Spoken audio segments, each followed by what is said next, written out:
Homes on the market is pushing prices higher on the few homes that are for sale. Too high and out of reach for a lot of hopeful buyers. On Wall Street, stocks extending yesterday's big gains after the Fed voted to leave interest rates unchanged for now. With energy and tech stocks leading the gainers, the Dow added 98 points. The Nasdaq added 44, closing at another new all-time high. And oil rose $1 a barrel, closing back above $46. There was good news today about jobs. First-time jobless claims, they fell by 8,000 last week to the lowest level in a couple of months. And Yahoo confirming that personal information from 500 million accounts was hacked in late 2014. That includes names, passwords, and other data by what it calls a state-sponsored agent. Tom Busby, CNBC Radio. I'm Nick Soboleski, a Select Quote agent with a true story that could save you hundreds of dollars a year. A woman named Linda just called. Her husband, Ray, has a $300,000 group life insurance policy, but is changing jobs and can't take it with him. Well, I impartially shopped the highly rated term life insurance companies we represent and found Ray, who is 41 and takes medication to control his cholesterol, a 10-year, $500,000 policy for under $26 a month. That's almost twice the coverage for less than half of what he had paid. If SelectQuote hasn't shopped for your life insurance, you're probably paying too much. For your free quote, call 1-800-597-4816. That's 1-800-597-4816. 1-800-597-4816. Or go to SelectQuote.com. We shop. You save. Get full details on the example policy at SelectQuote.com/commercials. Your price can vary depending on your health, issuing company, and other factors not available in all states. NBC News Radio, I'm Tom Roberts. The family of a man who was killed by police in Charlotte expects to see video of the shooting soon. Later on this afternoon, we will, in fact, review that video, and we hope to have some additional answers. An attorney for the family of Keith Scott said the family is grieving the loss of a loved one and deserves answers. Earlier today, the chief of police in Charlotte remarked that the video does not appear to show Scott pointing a weapon during his encounter with police.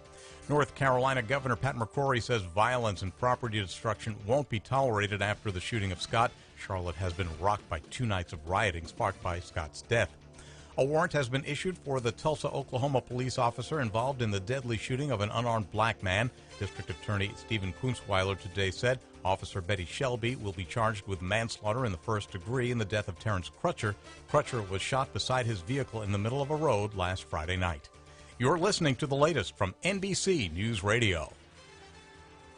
Yahoo is confirming that a huge data breach exposed hundreds of millions of users' information. That includes names, email addresses, telephone numbers, dates of birth, encoded passwords, and password security answers. Yahoo says there's no evidence of the hacker still being in the system. The internet giant says the hack took place in late 2014 and suspects it was carried out by a state-sponsored actor. Yahoo is urging users to change their passwords and review their accounts for suspicious activity. White House spokesman Josh Earnest says the Russians are culpable in this week's airstrike on an aid convoy in Syria. The fact that they came under attack from military aircraft is an outrage. At least 20 people were killed. In a briefing, Earnest also cast blame on the Syrian regime of President Bashar al-Assad. Mel Brooks is on top of a list of people being given National Medals of Arts and Humanities. Other recipients include Broadway star Audra McDonald, jazz musician Wynton Marsalis, composer Philip Glass, and NPR host Terry Gross. Tom Roberts, NBC News Radio. From the KCAA Weather Center, I'm Tom Ladd. For this afternoon, patchy fog early today, otherwise sunny. Expect a high near 79. Southeast wind at 5 to 15. A gust as high as 25 expected. Clear tonight with a low near 58. West wind at 10 to 15. And gust as high as 25. It'll be sunny Friday. Expect a high near 84. Friday night clear with a low near 62. And sunny Saturday, high near 94. That's your weather forecast for this hour from KCAA 106.5 FM and 1050 AM. The stations that leave no listener behind. Psst. Hey, you. Yeah, you. Do you know where you are? Well, you've done it now. You're listening to KCAA Loma Linda, your CNBC news station. So expect the unexpected.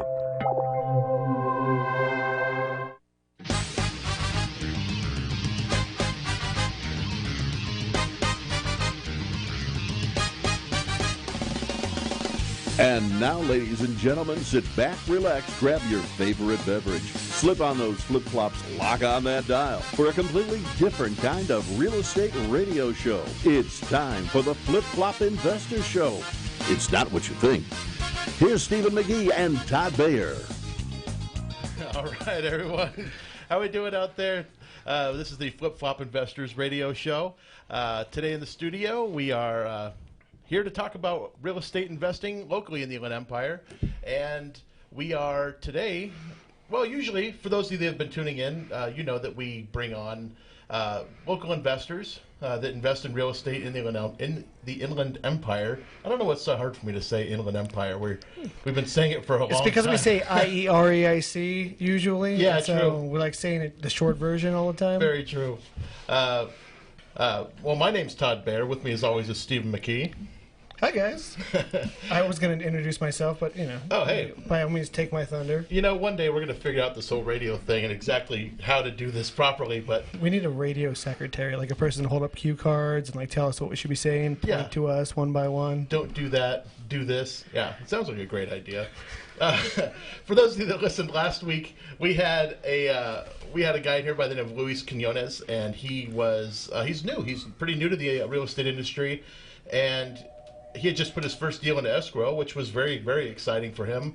And, it was a great conversation. So if you haven't had a chance to listen to it, you can go back onto KCAAradio.com and check that out on the podcast.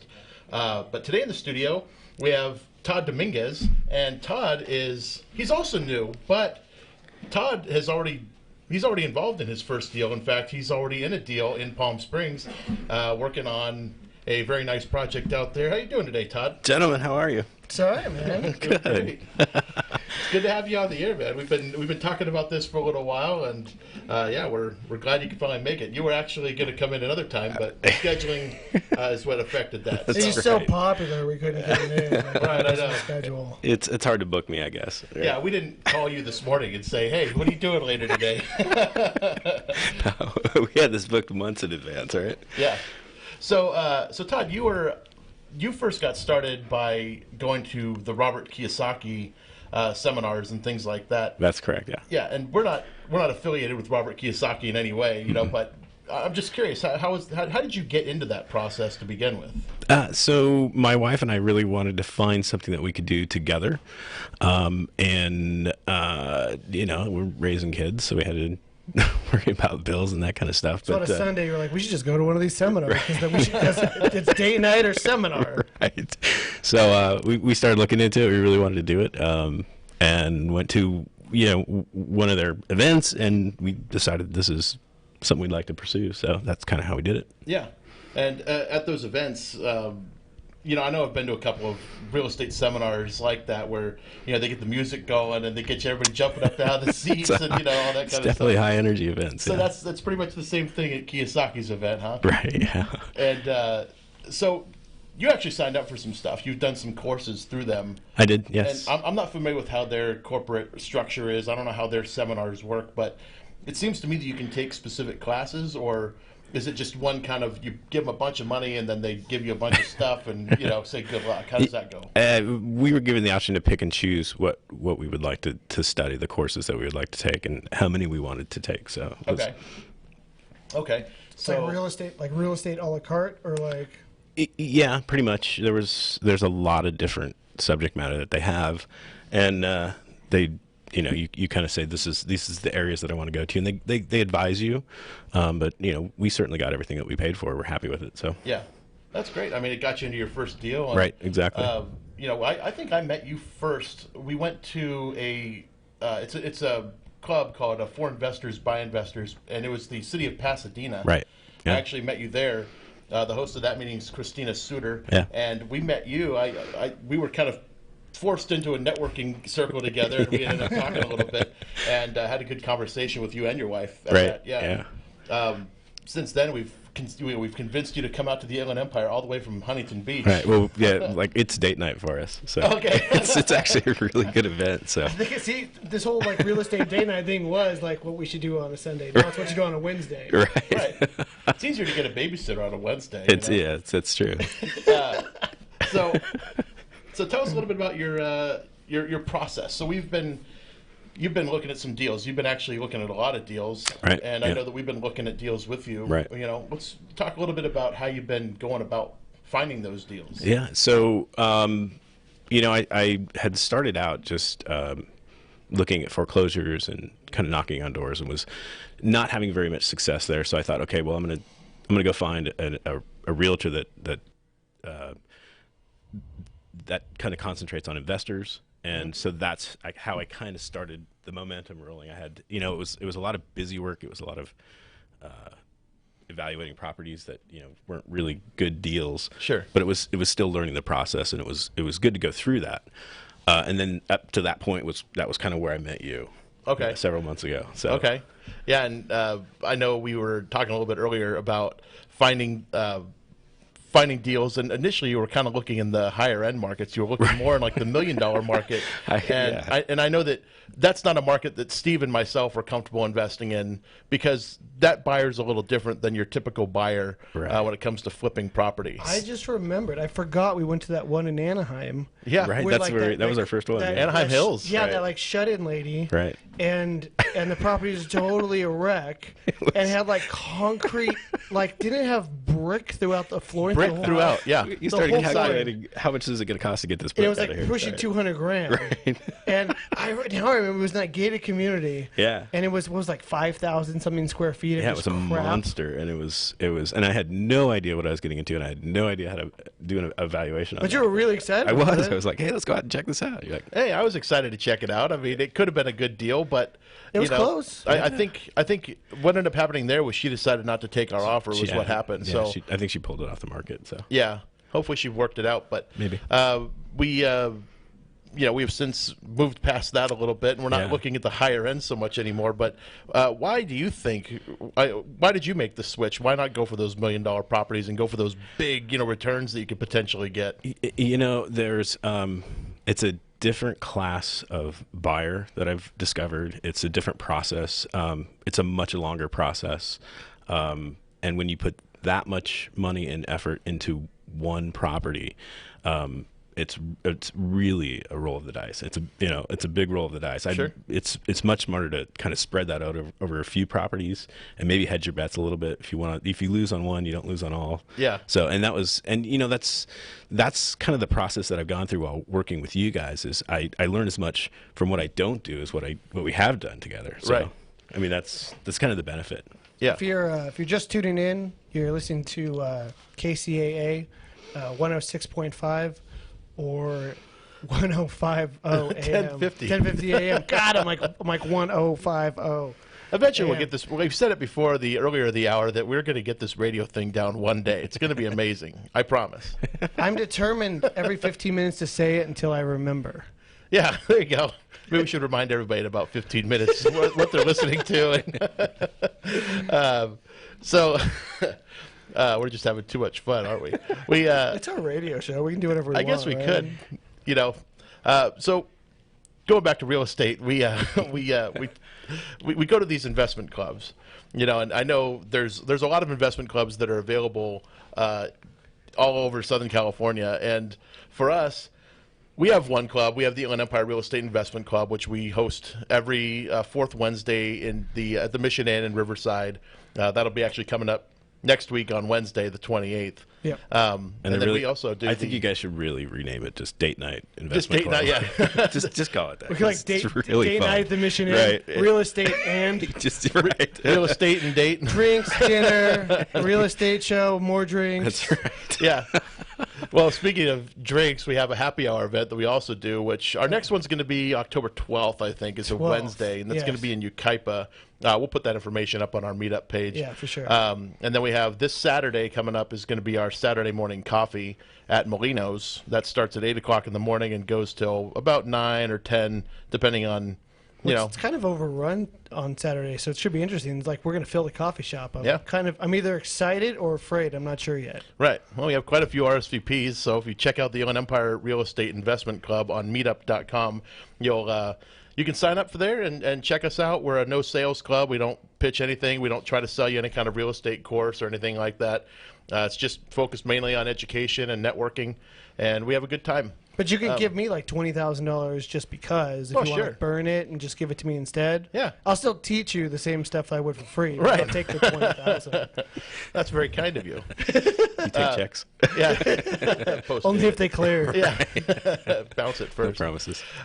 So we used to go to like 16 of these investment clubs in Southern California. I mean, we went to pretty much everyone. We were going from Tuesday, Wednesday, Thursday, every night of the week. A lot of Red Bull. Yeah, I know. Coffee and Red Bull. Yeah. Oh. You know, maybe at the same time. But we would go to these things. I mean, it's intense. So, I mean, how many of these clubs have you gone to? So we attend Orange County, Long Beach, Pasadena, and yours date night. Okay. So our date night. It's like one a week. So you get one a week. Yeah, basically. That was the goal. Yeah. Yeah, and we've actually been kind of absent lately, Steve and myself, from going to a lot of these clubs just because we've been so busy with what we're doing, you know, professionally. But we're trying to get back into it. It's just kind of a. It was funny because I'd seen you at all of those events, right? Yeah. Before I even talked to you, so and we were like, we were at the one before and the one after this. And it was, I was like, I need to talk to those guys because they wearing shorts and flip flops. Those are my kind of guys. I need to talk to them. They should have a radio show called the Flip Flop Investors Radio Show. Think it'll ever happen? So you weren't turned on by the suits and the high dollar investors? I was leaving that world, so I didn't want to deal with that anymore. Yeah, let's talk a little bit about what you came from, because before you got into real estate investing, you were doing sales for technology sales, and I always appreciated the big deals. I wanted to go after those, and I brought that mentality into real estate with me, and it was something I learned pretty quick. It's like that's not necessarily the smartest route to go, you know. Oh, sure. Yeah, well, when you're talking in sales, going after the big deals, you know, if you can land a big corporate account, and you know you're making a huge commission on just one deal, you can cultivate that one deal over an entire year, right? And it pays off. It makes sense, but to cultivate and work on one big deal in real estate over an entire year, that's drudgery. It sounds boring. It does.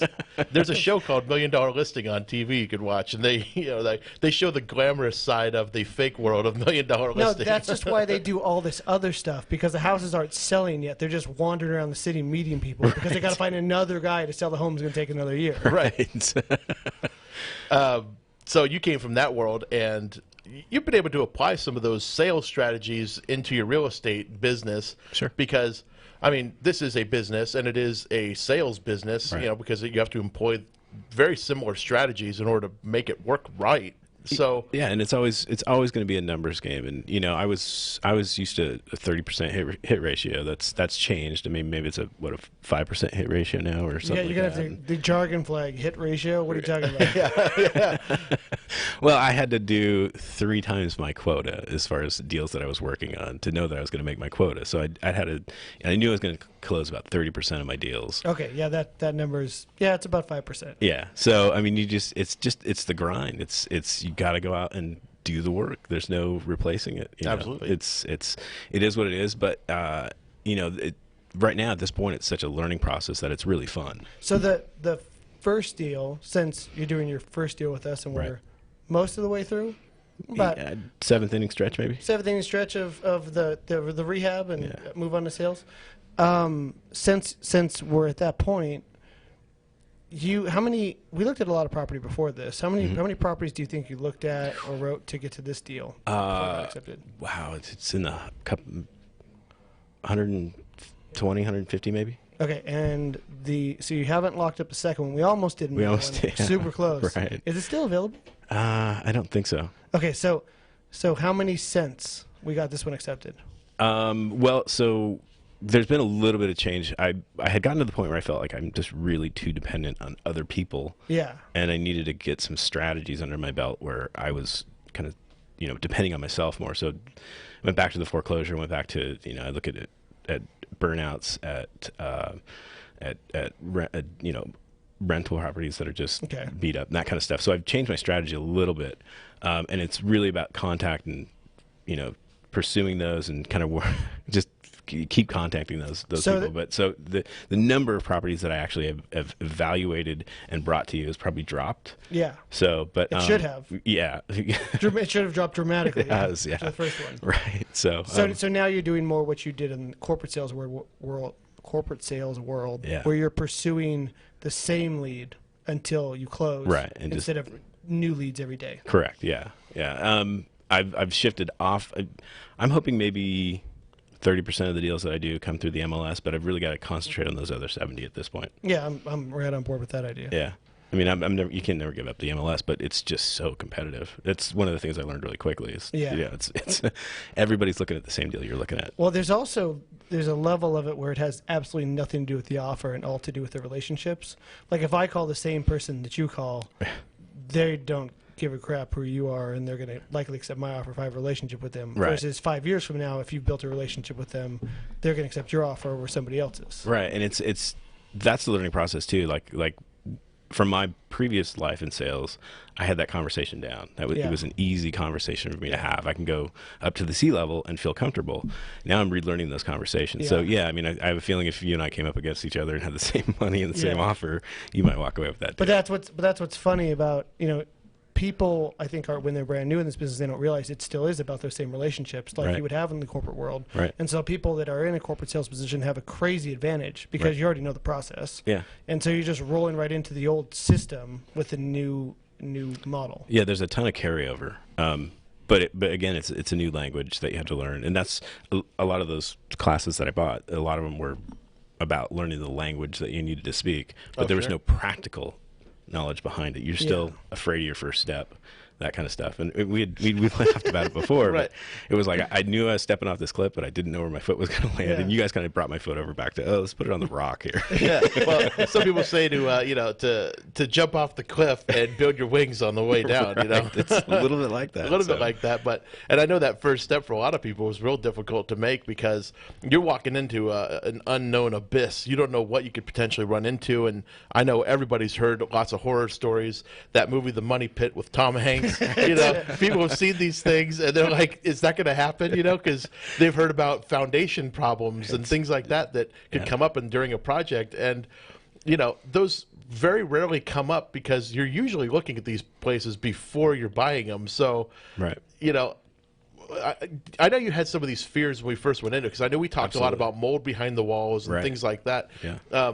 What have you found, since we've had some of those discussions? So this first one, I think, has been a pretty easy process, and I've been talking with the contractor. And he's like, "There's, once you get into demo, that's when you'll realize that there's problems, and we don't have any of those." But there's one thing I was unaware of is there really is a good disclosure process and escrow and that kind of stuff. Mm-hmm. So it's not like you're going in blind, but yeah, I mean, anything could pop up, and what if those things do happen?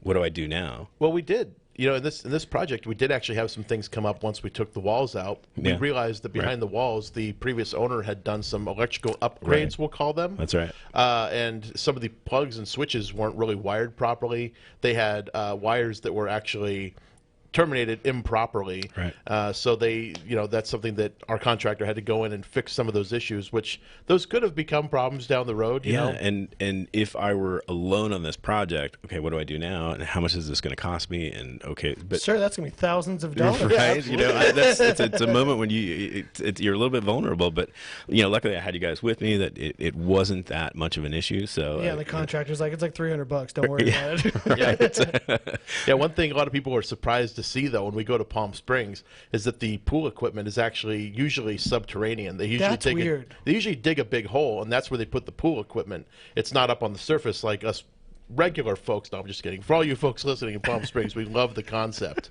of the subterranean pool equipment. Especially when you disconnect a hose sub pool level and fill the entire hole in the ground with water. Yeah, try to avoid that if you can. But we were walking it with Mike, the contractor, and he's like, "You want to go down there?" I'm like, "I'm not going there." It's like, well, usually those holes are filled with like black widows and all kinds of great stuff. People don't Something was looking often. back at me. No, you always want to listen if there's like a nice buzz sound coming from down there, because it could be like a swarm of bees down there. The pool guy actually showed up, and he was like, "Yeah," he's like, "I just had one a little while ago, and I disconnected this line, filled this thing with water." And look at the pool guy, like, "You're the pool guy." And then the contractor goes, Mike goes, Yeah, you just drop the pool down below the line and you disconnect it. It's not a big deal. And he's like shaking his head at the pool guy, and we're like, this is the stuff. And all I could imagine is like some new investor in this hole disconnecting this line. Right. You're down there with spiders just like getting jetted with water coming out of the pool. It'd be one of those panic situations where the water's starting to rise and you're in this hole. How are you getting out? You Just know? wading your way to the surface. Oh man, that wouldn't be any fun. No. But yeah. Where are we going with this? We were talking about. No, we were talking about the difference in difficulty of the rehab. This hasn't been a very. I would say this is like a 4 out of 10 probably. We did a little more creativity in this one, because it's a little higher price range. I mean, exit price is around $600. For Palm Springs, it's a pretty normal price range, close to downtown. We have a little bigger budget. We're pushing $70,000. A lot of our smaller houses have a budget under 30, really, like under 45 on older stuff. So, I mean, we have a little more freedom to do something really cool in this one, but then in the same sense, there's no, like, insane moving walls or anything weird. Yeah, we moved a couple walls. Yeah. Kind of added a door somewhere and took out a closet. I mean, but that's... Added a bar, took out some arches. Sure, like some weird stuff. Some weird stuff. No, I mean, on every project, you're going to have... I mean, most people don't want to have a kitchen room anymore. They want, like, an open kitchen, open floor plan with, that's open to the family room or whatever the case. And it was something that we had to do, I think, to kind of open that place up a little bit. Yeah, and certainly one of the things that I've learned in this first process is, really have your design work down before you hire the contractor, or at least have a good idea what you want, so you're not changing things. You don't chase horses. Don't change horses midstream. Well, there's design is one of the other parts of doing a flip, especially when you're doing something in the higher end that become a real issue. Like, you got to really figure out what is the high end buyer going to be looking for. And going back to the $1 million thing briefly, I mean, when you're talking about $1 million homes, the design is very, very important, because people that have that kind of money and can afford that, they're not looking for just your regular little granite countertops and your Chinese cabinets. They're looking for, some kind of custom design work. They want the quartz countertops, and they want, these floating vanities in the bathroom and the floating toilets that, don't have a tank. And nothing that you're going to find at IKEA. Right. Yeah. Well, actually, I know. Funny enough, there was a client we had that got IKEA cabinets for $1 million property. Yeah. Wow. Yeah. And there, he said he was an old cabinet guy, or he was a cabinet installer. And he said they are the best cabinets on the market right now. I take it back then. Okay. Yeah. And the nice thing about IKEA, for those listening, there's a design suite you can use on the IKEA website, and you can design and lay out your entire kitchen using their cabinets, and then they ship them to you, just like they ship you, some really terrible desks and chairs and things. You do have to put them together. So he was an assemble. installer, so he assembled them himself because he had the skill level. They would probably look like oblong boxes if we did that. Right. I was going back to my bachelor days, and that was not what I would want to put. No, there's not enough beer in the world to make me comfortable with putting together those cabinets. We did it on my first rehab, with me and Todd, another partner, Bill, Brandon, and some friends of ours. And it's 10 o'clock at night in my first rehab, and we're drinking a 36-pack, putting together these cabinets. As one of us is too drunk, we'll leave him unnamed, and slams the cabinet onto the floor and busts all the sides out of them. So we're short one cabinet at 10:30 at night now on this rehab that we're trying to get prepared for an open house over the weekend. That was funny. I remember there was so many leftover screws. I don't know why they gave us so many extra ones. It's like Legos. They always give you extra parts. I used to work on cars and had the same problem. What am I going to do with all these hoses? For those of you that are just tuning in, this is the Flip Flop Investors radio show right here on 1050 AM KCAA or 106.5 FM. We're talking in the studio today to Todd Dominguez, talking about his real estate deals that he has going on right now, and real estate deals in general here in the Inland Empire. So we're supposed to have. We're trying to not have this conversation in the office right before we got here. And we're trying to talk about new stuff. You started asking questions in the office about accounting, raising money, how much money we put in every deal. All right, we got a half hour. What do you got? Questions for you? We were talking in the office before we came in, and I wanted to know, okay, well, how much on each deal do you guys put in for this? And I was surprised at your answer. What was your answer? $0. $0. So my assumption was I would always, anytime you go to a hard money lender, you're going to put 20% skin in the game, and evidently that's not the case. Well, it is with hard money lenders. Okay, true. We just don't use hard money lenders. So this will be part of we use private money. This will be the next step in my learning process. Yeah, so we raise money from individuals. So people from their either retirement accounts or cash they have or whatever, we put that money to work for them. So one of the things that, and this is sort of a gray area on the radio, so we have to be careful as to how we put this because there's SEC guidelines. But, we take people money who's sitting dead in a money market account doing nothing. Not the people. The people aren't dead. The money is. Okay, got it. Right. Okay. The little people, the little green people. Okay. The money's doing nothing, and we put it to work for them and make them a better return than they would have made in the stock market or whatever else. Not that that's a promise of return in any way. Just in general, it seems the stock market I think lost 3% overall for the year, and after your broker fees, you lost even more. So we're kind of doing those people a favor. Right. And that's the hard mental shift for new investors to figure out is like, we're an important piece of the puzzle because we help people create like this independent retirement that most of America doesn't really hear about.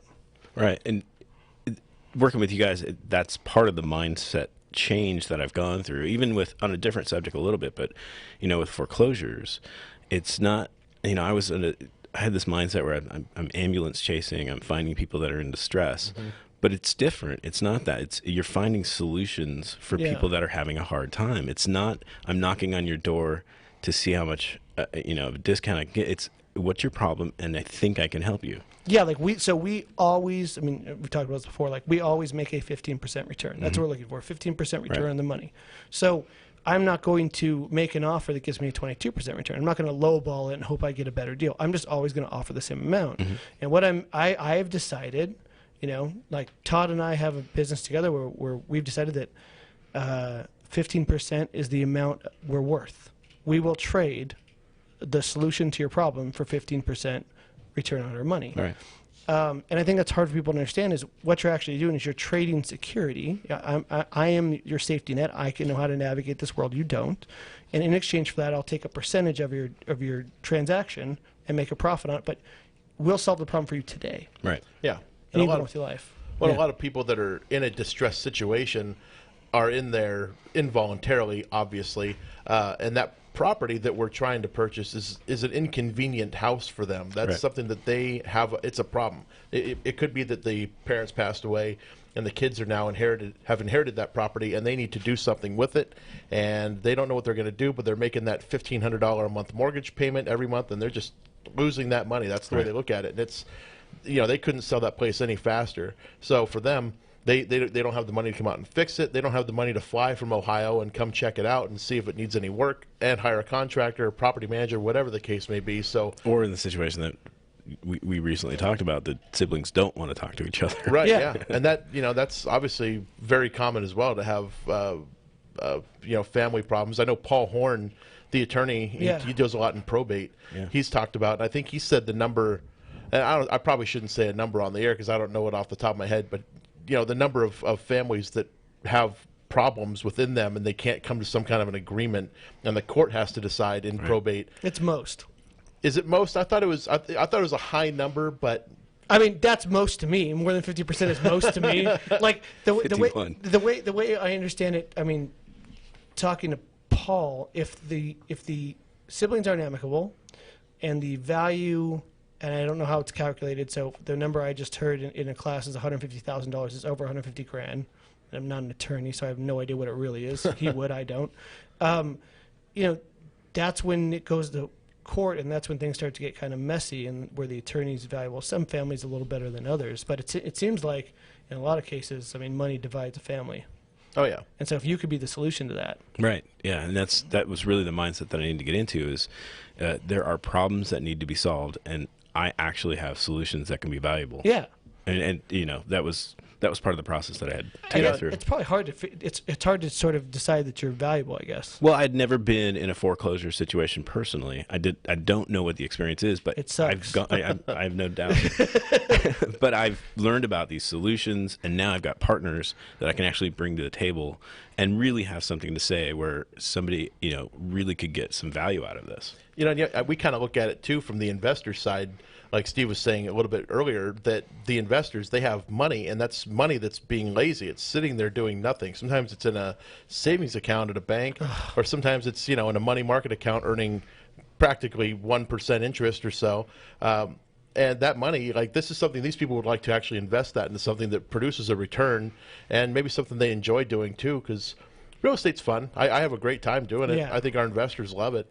But it's something that also for them, this is a problem they have. They have a money problem. Right. And most people would say, I'd love to have a money problem. But the more people we meet that have money that's not working, it's not fun to have a money problem. We had that conversation the other day, didn't we? You said one of my investors has got, he's got $400,000 that he needs to, reinvest and get moving. And I thought, well, I'd like to have that problem. It's actually a difficult problem to solve. It is. We met with one investor who was like, I have $10 million and I can't ever place all of it. And he's got his family set. He has his kids' estate set up, his grandkids. I mean, all of their stuff is handled, right? So he's got all these life problems handled, but as he gets older and has less energy, he can't put this money on the street. Mm-hmm. And so, it loses value at a rate of, depending how you see the economy, 3 to 10% a year, right? Everybody's got a different way they believe we're inflating. And if they don't put it to work, they're losing family wealth and the family security. And so, you're essentially stepping in and saving their family's security. I think the other mental shift me and Todd Baer got over recently was the first deed of trust problem. We before, for most transactions, unless the dollar gets higher. If the dollar gets higher, you always have to raise first and second deed of trust transactions. But now for the most part, we're doing all first deed of trust transactions, and it gives these people this unwavering security where we could totally screw up, right? Because that's what everybody asks. What happens if you screw up? I know that's the question everybody asks. Nobody intends to do that, but everybody wants to know. If we totally screw up, they get back a turnkey property that has a specific rent with a specific yield. And I don't think the stock market does that. No, I don't think so. It's a very there's no net. Not unless you get into a good blue chip stock that's not going anywhere and it pays a dividend, regardless of its value. But oftentimes those dividends go down. And I know in the real estate crash that we had in 2007, 2008, rents didn't go down. No. Rents actually went up because the demand remained to have homes. People wanted to live in single family homes, and they were getting foreclosed on and moving from a home to a home that they rented. And so rents never went down here in the Inland Empire. They basically stayed the same throughout the thing and continued to go up at about a 3 to 6% increase per year. There was a nice clip for a while. We're seeing 5+% increases. Yeah. And so, for an investor, if we were to have a downturn all of a sudden, we have these properties, we have the money to finish out the rehabs, we turn them into a rental, and, it may not produce the yield that we were all hoping for, but at the very end of the day, they're not losing any money because it's just a paper loss. But at the end, they're also getting a return on that investment each month. Well, they had a promised return of X, and instead they get a different return, but they have all of their original capital plus their new, whatever their specific return is.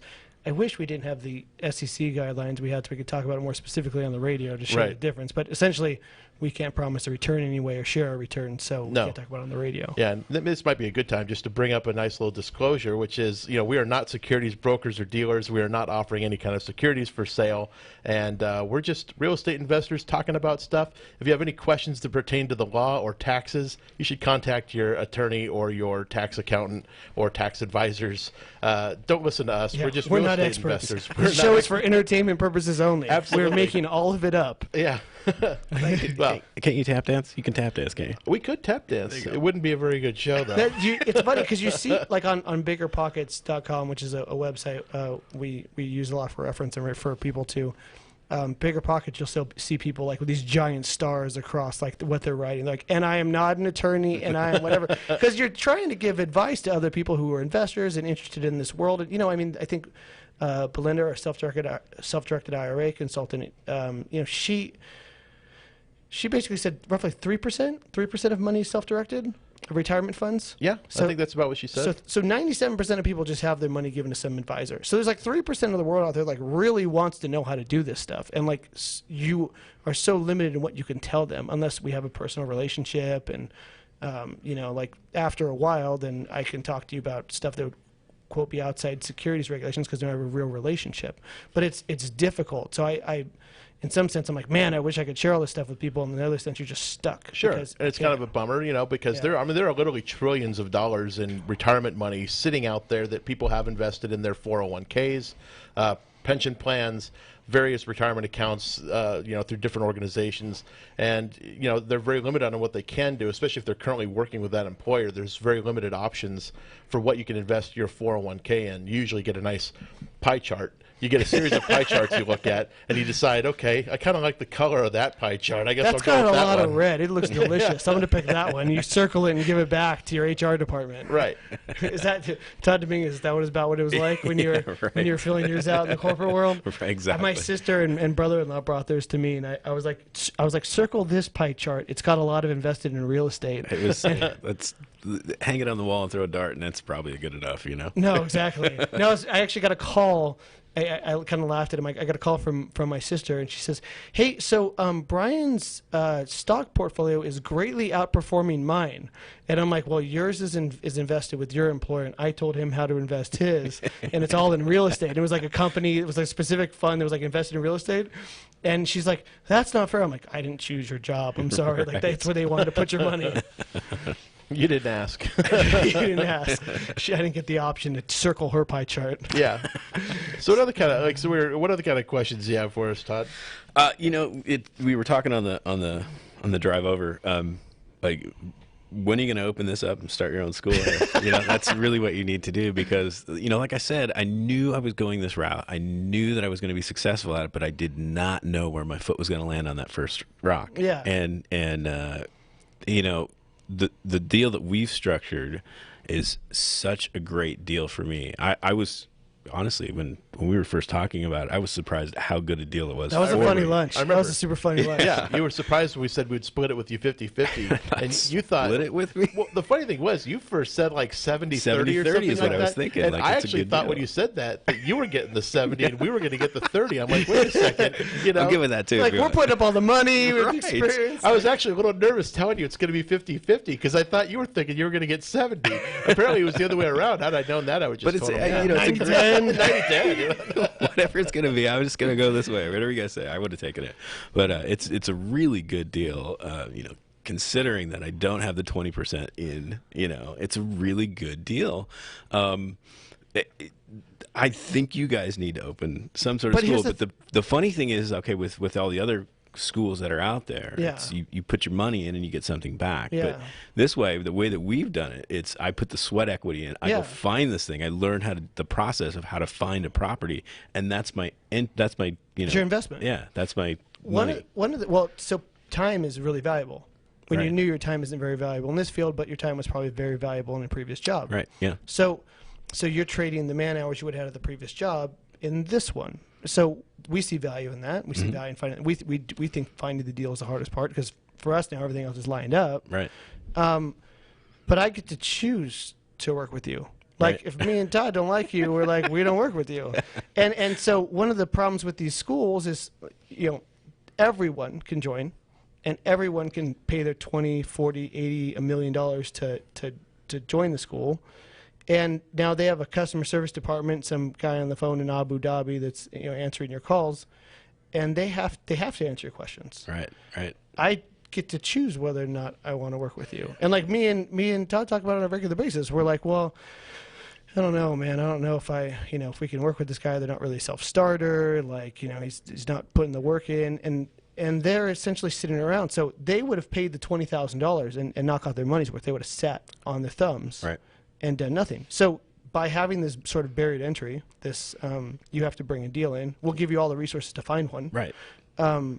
It's self-selecting. The 10% that would have paid the $20,000 that would have done the business instead pays nothing they come and bring a deal to us, and then we just split the profits. Yeah, and the learning process that goes on while you're finding a deal is monumental. Yeah, like, it's funny to just the watch. process is really enlightening. Plus, we never wanted the income Yeah. from people paying the money that we know full well are never going to do anything with. Yeah. it. Right. We don't want that, because that's, I don't know.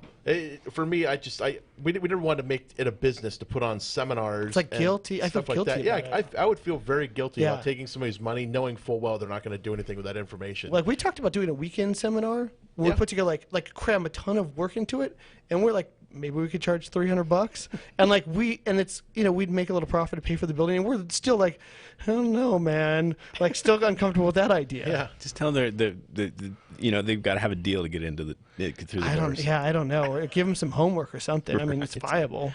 Yeah, I mean, we have some ideas on things we could do, but, more or less, our goal whenever we do one of these types of things is just to pay for whatever resource we're using in order to put it on. We more or less make our time available for free. Yeah. We don't place much, we place a lot of value on our time, but the thing is we get business vicariously through that stuff. Yeah. And that's okay. We like that because we feel like we're actually providing value to people, and in return we do get paid down the road just because we do deals together with these people, and that's Right. great. But everybody's working together, and we don't have to work with the people that aren't going to do anything. You know what? One of the biggest learning curves for me was, especially coming from the corporate world, where it's if you have a deal, it's you very much put your arms around it and you keep it to yourself. And Yeah. I don't want this advertised, but in this industry, there's a lot of people who are willing to share their knowledge for free. Just have conversations with them and network you to somebody who can help you solve your problems. It's amazing to me how open this industry is. I was surprised by it. But we're like, so I think I said on a show or two before, we're like, this is a punk rock world, right? That we're like freedom fighters. Yeah. So we're, I mean, it's about as, and I have really almost no political affiliation. I don't actually vote, but it's about as libertarian, I guess, if that's the right phrase. I don't even know if I know enough about that. As it can get, right? You want to run your own life. Right. You want to handle your own retirement, make your own income, whatever the case may be. So Like free market. it's free market, and so these people are sharing because they're like, the whole world isn't subscribing to this lifestyle, but this world does. Right. So like, oh my God, welcome to the club. Let me share it with you, so I can have a new friend, and like they're all excited, like, yes, I'm a new friend. Yeah, I mean, you ask someone a question, and the conversation goes on for 20 minutes about things that you didn't know you were going to talk about that are extremely helpful. Yeah. Oh, you want to do this, and this is how you want to approach this. Yeah. And it's really cool to do that. I was really quiet and timid when I went to my first real estate investment meeting in the club. I don't want to say anything stupid, back, right? All these pros in the room, right? They're very nice. Everybody knows something that I don't know, But as I went to more and more of them, it's just a really easy way to start up conversations. To be honest about who you are. I don't know anything about this, but I want to go in this direction. Oh yeah, I remember when I was in your stage, and it really is. It's really been cool that way. So you start sharing recipes, Right. talking about places to eat dinner. That's right. And in case you're just tuning in, this is the Flip Flop Investors radio show right here on KCAA, 1050 AM and 106.5 FM. We talk about real estate investment deals here in the Inland Empire every week on that Thursday at 4. Today in the studio we have Todd Dominguez. We're talking to him about him being new to the industry, but actually putting his first deal together, and that we're currently working on right now. And in this segment, we're sort of going over questions that Todd has for Steve and myself about different things that he has coming up in his world for real estate, being new, and all the things that come along with being new, I guess, in real estate. So, yeah, it's having partners like you makes it easier not only to see my short-term goals, but I know what my long-term goal is. I know what the end state is. What is yours? We don't actually know what ours is. So what's yours? So my end state goal, my end game is 150 doors, cash flowing at least $100 a month. Okay. That's a good goal. So, yeah. And then when I get to that point, I can say, okay, I can take my foot off the pedal a little bit now. Okay, that's your specific goal. When you hit there, you feel like... Yeah, so I like that. I might borrow that goal. That's a good goal. I have no idea. Like, we talk a lot about why we even do this. We actually really don't know, other than it's fun. and we were watching an interview, our video editor, who we'd sent files to couple months ago, he got done with some major projects, so he sent us back. He's like, hey, I edited the first one. I'm like, okay, sweet, can you edit the rest of these videos? Because like we need the videos done. And it was an interview with my first partner. And one of the things that he said in the interview was like building a clubhouse. He's like, oh, just building a clubhouse. He's like, that's what you did when you were a kid. You just like, why'd you go build jumps with your friend? Because it was fun. You build a clubhouse. Right. So me and Todd have been building a clubhouse for a long time. It's a heck of a clubhouse, man. And we don't really know why we're still building it, but like it seems like a good time. It's got a lot of glob-ons. Yeah, it's got a lot. It's the Winchester House of real estate clubs. Stairways to nowhere. Yeah, and so we're not really sure why we're still doing it. So it's funny when you're like, okay, your door is 100. So I had a goal previously. My goal was $20,000 in monthly cash flow from rental properties. However, I may achieve that. So that sounds really awesome, except it's boring. Like, I don't really mean for everybody. Just for me, it's boring. Like Andy, Teasley, who comes to our club meetings, he always says like the flippers are the heroin addicts.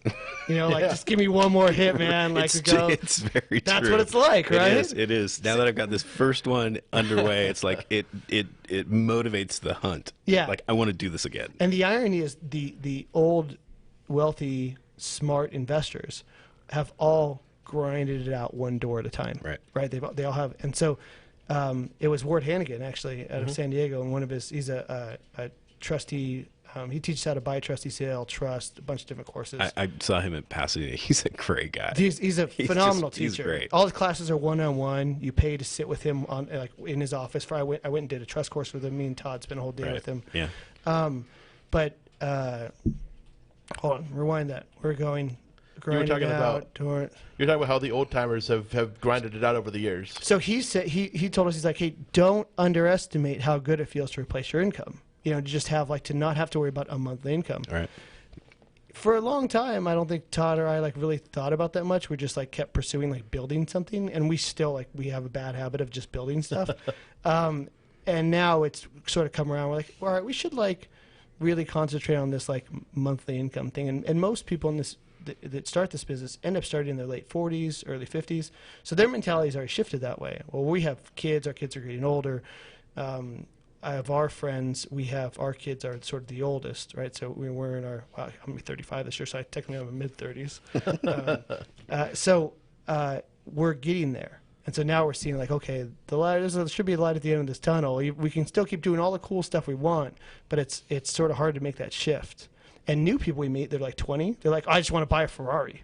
You're like, that's stupid. Why would you do that? And they're just pumped on. That's their goal, is buy a Ferrari. Right. There's always got to be an initial goal. Yeah. And I know for us, we've talked about this in the past, that a lot of it was proving people wrong. Yeah. Oh yeah. We just wanted to prove to people that there was another way of doing life. Yeah. You didn't have to do the whole go to college, get married, have 2.5 kids. See, Mom?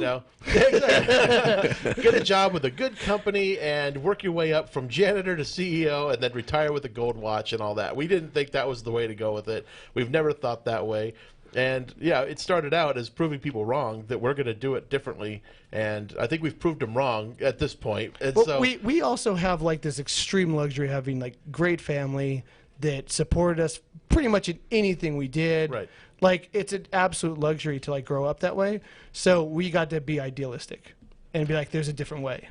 Wow, yeah, that's a great family. It's a hard shift for a lot of people to go from maybe if they grew up poor or if they, have been just self-reliant their whole life. It's a hard shift to go from there's a different way. So for us, we get this sort of freedom of see, we're going to do it this way. And we've probably been telling our friends and family for a long time there's a different way. And they're like, no, just get a job. We'll be fine. And we've been financially secure since day one. So it's been the I'll show you is almost it's our own challenge in our own minds. So when do you get to the top of the mountain and stick the flag and say, I told you? I think when me and Todd had a moment where we were leaving the investment. I think it was the first time our meeting hit 100 people at the investment club, and we were like, holy crap, there's 100 people here who are listening to what we have to say. Yeah. And we were, a year before that, we had been walking around these other investment club rooms, and we were the seniors. So we're in our 30s, and there's guys in their 60s, 70s asking us our advice. And we're as we feel like kids. We're still kids to a lot of these people, right? We're stupid kids. And they're like, please teach us. And we're kind of I guess we've arrived. But I don't really know what if I'll ever get there. Yeah, the wealth of knowledge that you guys carry around is on a lot of subjects too, but especially in real estate, it's incredible. Like, I don't even know how to phrase this problem, and you guys have solutions for it. You know, it's really nice. Well, they call those people know-it-alls and annoying and like. We try not to be like that, but you know. But I mean, in all seriousness, there's this. There should be a focus on an end goal, and I mean, I think most people, as they get older, have one, and we're still living in this we want to do things differently space, and that's still like the revelry, like we're cheering, like that's what we're pushing. So I think that's what attracts people to this business with us. It's a Frank Sinatra song, I think, in there somewhere. I did it Is my it? way, but you know. Oh, it's in my way. Yeah. I'm like, hold on. Which is that on that official list of college professor stuff they can't talk about that maybe? Oh yeah, we were talking yesterday because we had a kid in the office yesterday. He just turned 21 like 3 days ago, and Steve brought up Mr. Miyagi, the Karate Kid. Yeah. And he kind of was looking at me as Steve was talking about the Karate Kid. He was looking at me like he didn't exactly know what that meant. And I'm like, how do you not know this? And I'm like, hold on a second, Steve. I was like, do you know what the Karate Kid is? And I'm talking about the movie made in the 80s with Ralph Macchio and Pat Morita, you know, and he was like, I think I may have seen it. Right. Like, so there's a college out there that puts out a study every year that talks about what college professors cannot talk about with the incoming class because it's going to be a cultural reference what they films won't have understand. fallen off the list of And pop culture. one thing I brought up yesterday was that this is the first year that high school freshmen will learn about 9/11 as a historical event because they weren't alive for it. Oh, wow. How old do you feel right now? Yeah. Wow. Yeah, exactly. Yeah. You know, the guy that was in office yesterday was 6. He was in kindergarten when 9/11 happened. Now he's 21 years old, and able to purchase alcohol legally. It hadn't even occurred to us until he was in the office talking to us. Yeah, that like for our parents, they could talk about things like D-Day, things like that, right? Because that happened within their lifetime. So 9/11 for us was something that happened within our lifetime. But now it's weird for us to think of that as a historical event. Depressed. That goal seems really realistic, doesn't it? We had to start the radio on a high note and end it on a real low note. But I mean, so in relationship to 9/11, how far have you come to your goal? I don't know where to go with this. But I mean, in that perspective, so you're flipping now. Yeah. We have a couple minutes left. So you're flipping now. How do you see the transition going from flipping into achieving that goal? I mean, we always say flipping is the gateway drug because it's simple. Yeah. So it'll be my ultimate goal is within a year to be doing at least one deal a month. Okay. 3 or 4 of those deals will pay the bills, and then it's kind of like Monopoly, buy 4 houses and then sell them and get a hotel. Yeah. And, so it's something like that. But I don't know exactly what those steps are, but I know that I'll figure it out. Yeah, that makes sense. And that's what the funny thing about this industry and the people that I've met is I know that I'll meet the people that will help me get there. Yeah, and it seems like every time we have something new that's available to us or that we're interested in, there's like immediately someone available. It's funny how the universe works, isn't it? I mean, they just show up, right? I think that's why going to these investment clubs is so crucial if you want to get into the real estate business, because the people that do these deals go to these clubs, and if you have any question, you can always go there and ask. And if not, there's Bigger Pockets online. Yeah, you can go on Bigger Pockets and post any kind of a question you have at any time. And somebody's going to give you, well, actually, a multitude of people are going to give you an answer, but you can kind of deduce from there which one you like the best. And that's. I feel like I should send a little message to Josh and Brandon and be like, "Hey guys, we mentioned you on the radio like 5 times today. I know. Just give you a heads up. Yeah, maybe we should mention us." No. But yeah, that's the benefit of these clubs, and that most of the ones that we go to anyway in Southern California, and these are the larger clubs. If you ever go on meetup.com, the larger clubs on there are the no sales style clubs. Yeah. And the people that host those meetings are great, and we can recommend several clubs. I think all of them in Southern California have at least 1,500 members. Right. Yeah. Yeah, and ours, I think we just went over 1,800 members in our club. And so, these are no sale clubs. They're just there to teach and help out, and great resources at every one of those meetings. Absolutely. Agreed. Yeah. Fantastic. So I think it's about time that we wrap up the show. Maybe we have about a minute left or so. So meeting Yeah, so the Thursday? meeting this Saturday, we have our Saturday morning coffee at Molino's Coffee in Riverside. That starts at 8 a.m. and goes till about 9 or 10 in the morning, and that will be Saturday the 24th. Then on Wednesday the 28th, we have our monthly meeting, the Inland Empire Real Estate Investment Club. Definitely come check that out. That's at 6:30. You guys Doors need a open. band. We do need a band. We're considering it. And that goes till about 9 o'clock. At the Mission night. Inn? At the Mission Inn in Riverside, 6:30 at night till 9 o'clock. We'll have Jessica Lampkin as our guest this month, and we're going to be talking about the local economy. And then we have a happy hour coming up on October 12th. We'll talk about that more. But that's it for this week, and we'll see everybody next week. Have a good one.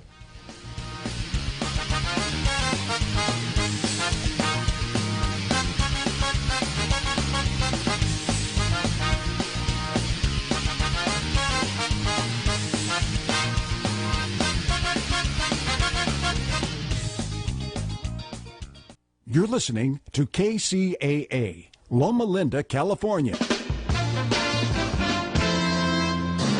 The best station in the nation. I'm Tom Busby, CNBC Radio. John Stumpf, the CEO of Wells Fargo Bank, who got hammered by lawmakers this week after his employees opened up 2 million phony accounts for customers just to meet sales goals, announcing he's stepping down from a Federal Reserve Bank of San Francisco Federal Advisory Council, but he's saying it's for personal reasons. On Wall Street, more gains for stocks today in the wake of the Fed's decision to hold off on raising rates, at least for now. With big gains in technology stocks, the Dow was up 98 points, the Nasdaq up 44, closing at another fresh all-time high. Existing home sales fell nearly 1% lower in August, down for the second month in a row. Tesla is suing the state of Michigan and its governor, looking to end its ban on direct sales of cars to consumers. That's the way Tesla sells them. And Harvard's endowment, the biggest of any college here or anywhere else, lost 2% in the just finished fiscal year. Tom Busby, CNBC Radio. Whether you're creating new music, recording, or performing live, Guitar Center has the gear you need to bring out your best. And going on now, you can save up to 30% on select gear during our singer-songwriter event.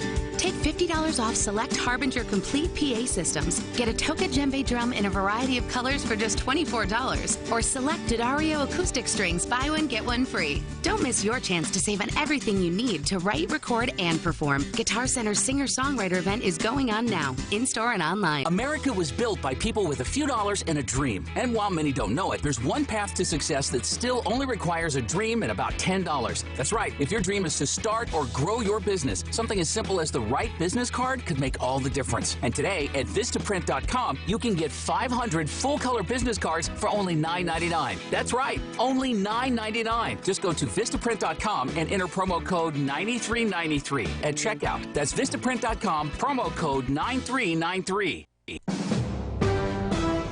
NBC News Radio. I'm Tom Roberts. The family of the unarmed black man shot